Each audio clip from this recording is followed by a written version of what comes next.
Hello and welcome back to Electronics with Emrys.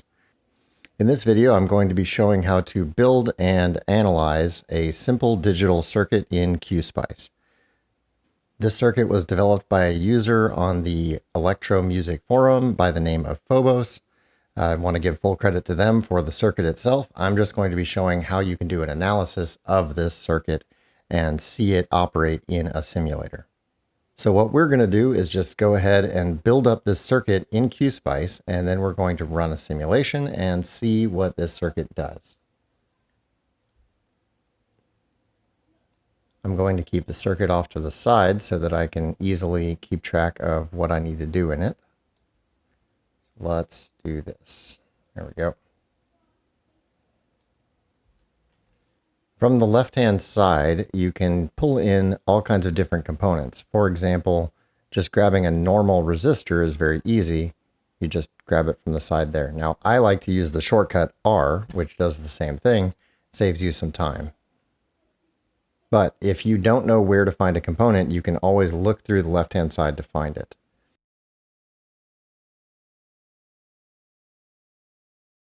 So to place this transistor, I'm going to press Q over here and click. Now that's an NPN transistor, but now is it the right transistor? Well, we don't know what transistor they used over here, and it probably doesn't really matter. It looks like they're using it as a switch here. So I'm just going to right click and go to the selection guide here. I'm just going to grab a 2222 transistor. This should work. And now I can start placing in the components. R for resistor, Control R to rotate, and we keep the resistor going here so I can rotate again and place this resistor and the one that's above. And then I can go and place the ones that are going to be at the outputs also. So I'm just going to go ahead and put one after this NAND gate. There's going to be one at the top that's going to be a variable resistor. We'll take care of that. And then there's going to be another one at the output to the right. Then I'm going to switch to diode here, and I'm going to switch until I see an LED. And that LED is going to be rotated this way, and he's going to be in series with this resistor.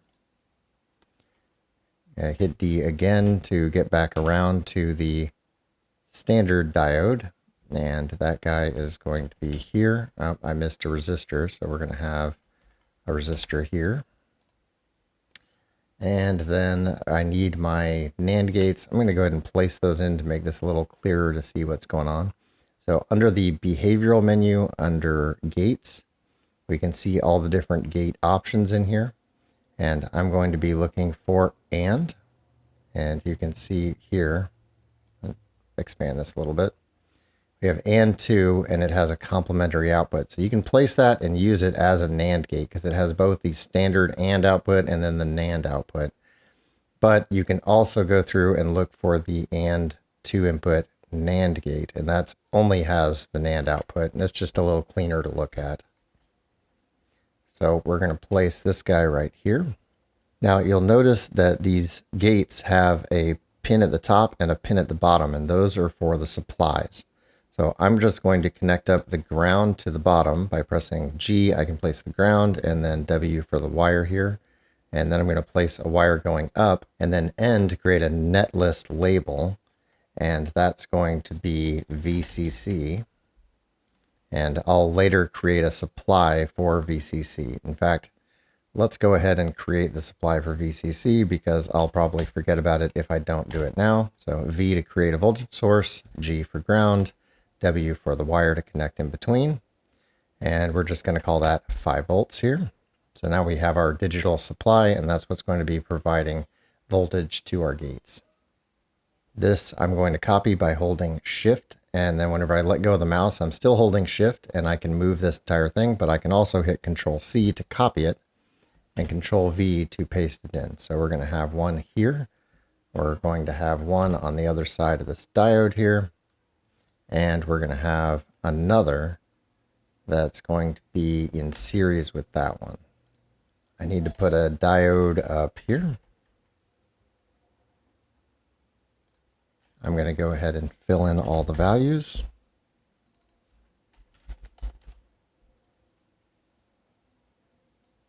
that's in the wrong spot.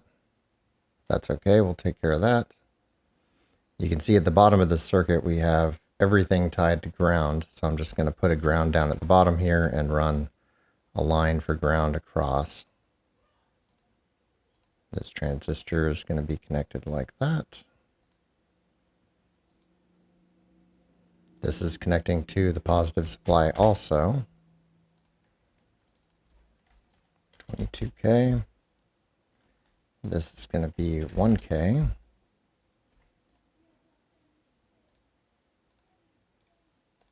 Okay, and this is a variable resistor. I'm going to put it at 250K for now, just to be in the middle of the selectable values.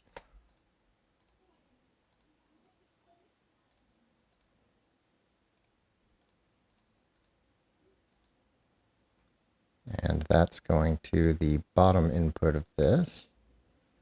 And then we're going to have this going to VCC. And this also goes to VCC. On an AND gate, if you tie one input high, that turns it into an inverter. So basically they're using a 4-channel NAND gate, and they're going to be using these two as inverters only. The output is hooked up to a diode also, so I'm going to copy and paste that diode across. Go ahead and wire that up. This is going to be our output on the right side. And then this is going to feed back through this diode and resistor.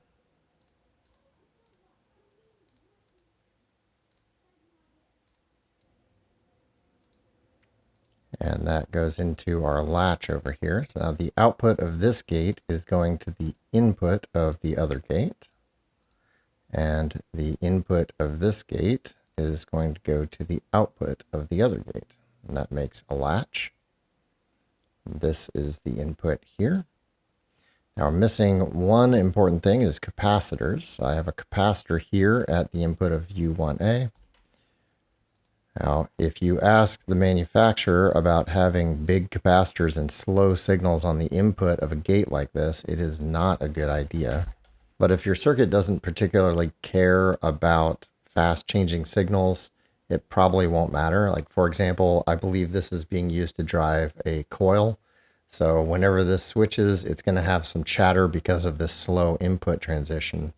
But it's going to happen in nanoseconds or microseconds, and the coil is going to operate on much longer time scales. This entire circuit is intended to operate on the second scale. So it looks like I've placed down all of the components here. So now the next thing we need to do is to figure out what our input is, and if we need to add output loading, we can do that. So on this side, we have the input. It says pulse in. So I'm going to create a pulse on the left-hand side with a voltage source, and you can keep hitting V to see different types of voltage sources with the values. So now underneath this has pulse. Now I just need to fill in the values.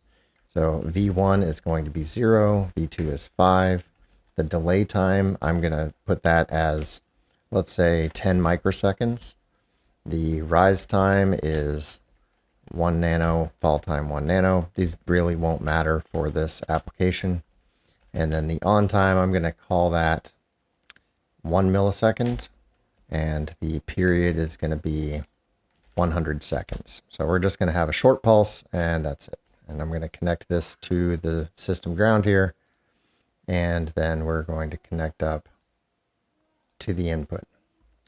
So now I should be able to simulate this circuit as it is right now. But there is one issue, and that's that our latch circuit might cause a failure of the simulation, because whenever it first starts up, it tries to figure out what the static state of this circuit is, and it doesn't really know what these are going to be in, what state they'll be in. So I'm going to add a net label here, and I'm going to call this node X, and I'm going to add a statement here that says initial condition voltage of X is going to be equal to 0. So we're going to start that node at 0 volts intentionally, and that should help the simulator to figure out what state everything is in at startup. Then I'm going to put in a simulation that's going to be over time called a transient simulation. So .tran, and the time I'm going to run for is 10 seconds. We're going to go ahead and hit run simulation. And we can look at our input pulse, and we can see that that happens at the very beginning, and it's a very short pulse. And then we come over to the output and see what happens, and we can see that there's a long delay, and then there's a pulse that comes out. I thought this was a pretty cool circuit because this is taking an input trigger. It's going to wait a long time, and that's what this circuit in here is doing. So we can actually observe this LED being turned on. So you can see that that LED turns on at the beginning and stays on for a little while. The current rating is on the right. So we've got about 4 milliamps going through that LED for a short time, and then it drops to 0 and it turns off. The LED at the output's only going to turn on for a short time, and it has much less current. And that's because I have a 10K resistor here instead of a 1K resistor, but that's fine. It doesn't really affect anything. The LED just won't be as bright. So in the simulator, we can go and see exactly how this circuit works. So there's a few ways to do this. What I'm going to do is vertically split these two so that we can get a good view of both our circuit and our waveforms. And then I'm going to want to run my simulation again, but this time before I run the simulation, I'm going to label a few nodes, and I'm going to add some plotting statements so it'll automatically plot the same thing every time, so I have an easier time repeating simulations. So let's label the input. This is going to be called in, and over here is going to be called out. And then we're going to have VC1, and then we're going to have VC2. So these are the nodes that I'm most interested in. I want to see what that capacitor is doing exactly, what this capacitor is doing, and then the input and output. So I'm going to go ahead and plot the input and output on the same axes. So plot V in and V out. I apologize, that's probably hard to read, so let's zoom in a bit. And then we can plot the capacitor voltages, so its voltage of VC1 and voltage of VC2. Those can also go in one plot. And then the spacebar will pull you out to the full circuit, by the way. So then we need to close our plot window. Right click here and hit run simulation, and when it comes back up, it will have those 4 waveforms in it. And now we can see that the voltage at VC2 is going to discharge and then charge back up, and the voltage at VC1 is going to slowly charge up. So now I'm going to go in and modify my initial pulse to be longer because we're on such a long time scale here. I'm going to make this 100 milliseconds instead of 1 millisecond. We're going to rerun our simulation, and we can see the same waveforms show up, except now that our input is a longer pulse. It doesn't really change the timing of anything, though.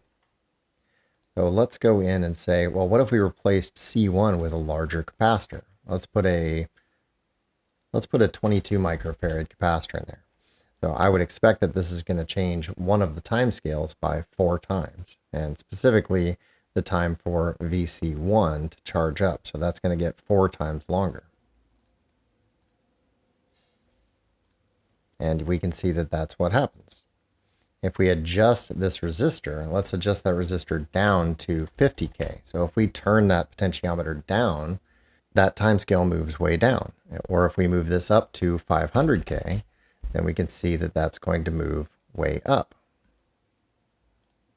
to the other end. Now what's interesting is that this pulse at the output is remaining the same size. So what controls the width of that output pulse? And that's the other potentiometer. So I'm going to set this back to a middle value, 250K. Run it so that we can see where it is, right in the middle of our screen there at around 4.5 seconds.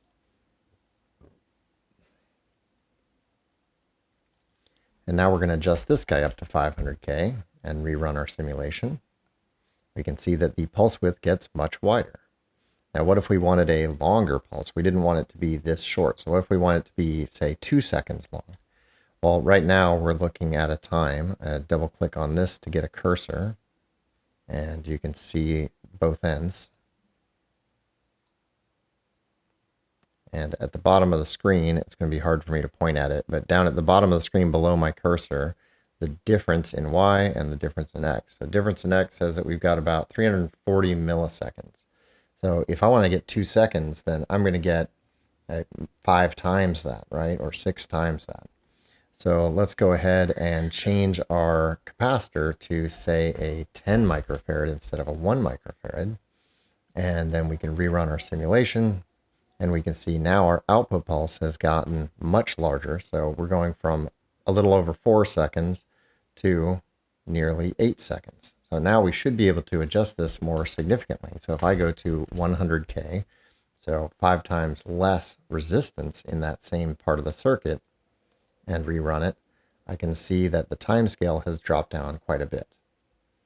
So you can do a lot of things to modify and look at the circuit. So for example, just to give you one more way to work with this, we can replace one of these values with a variable. And I'm going to call this pot 1. And then I'm going to make a parameter. You type period to start the command, and then you can just type out everything else. Param pot 1, and we need to give it a starting value, 150K. And then I'm going to add a step function. So what this step function does is it's going to change my parameters. So I'm going to say step, and I'm going to step the parameter called pot 1 through a list of values. So maybe I want to start at 1K, and then I want to go to 10K, 100K, 250K, and 500K. So to look at the different possibilities for my potentiometer, what's it going to do exactly? Then we can run this, and you'll see that we end up with a whole bunch of different waveforms at the output. So this can be a little daunting to look at. So what I would recommend is to try to only look at really one waveform whenever you're doing this. It'll make your life easier. So I'm going to close out the waveform viewer, and I'm going to make these into comments so that I no longer have these operating on anything. Run the simulation, and now I can click on only the output, and the output has these 5 different times. And now it's a lot easier to tell which one's which. Now they're color coded, so you can tell which one's which, and if you kind of know what your circuit is doing, you probably will already know what the difference is, because these smaller ones will be these smaller values. But if you don't know, if something different is happening, you can right click and go to the simulation step tool. And this step tool will allow you to see what color goes where. You can also select an individual plot and look at that. So we can see the very short pulse that's from the 1K resistor, and the very long pulses from the 500K. And then we can go back to plotting all of them to see what the differences are and quit out of that step tool. So the purpose of this video today was really just to show the basics of testing out a logic circuit in QSpice. The one thing that I didn't really talk a lot about is this initial condition. Anytime that you have a circuit that oscillates or switches states on its own, it's a good idea to give the simulator a starting condition. And we call those initial conditions. There's a few different ways to do that. So like with a capacitor, you can right click and you can say add new attribute, and you can just type in IC equals 0 or whatever value you want. And the voltage across that capacitor will start at 0. Similarly, I told the circuit that I want this node to start at 0. So I said this node is definitely 0 at the start. Initial condition V of X is equal to 0. And that allows the simulator to know the input to this logic gate is 0, and that means the output must be high. And that gives it a starting point to solve the rest of the circuit, because there are actually 2 stable states that this can be in. You can either have this high or this low, and this high or this low alternately. And that will confuse the simulator and can cause it to fail to simulate. So I've found QSpice is pretty good about this stuff. It generally will pick one or the other and go ahead and solve. But in a lot of simulators, you'll run into problems with this. And especially on oscillator circuits. That's probably the biggest culprit of this in spice simulation, especially for new people working on it. Whenever you're trying to get it to oscillate, you need to give it some sort of initial conditions to make things get going. This certainly isn't the prettiest circuit I've ever made, but if you have any questions or you'd like to see some other circuit or something else to look at in QSpice or even a different simulator, please put it down in the comments. Let me know what you'd like to see next. I did this one specifically for one person that had asked me a question, so I hope this helped them to understand their circuit a bit better. And thanks for watching. Have a great day.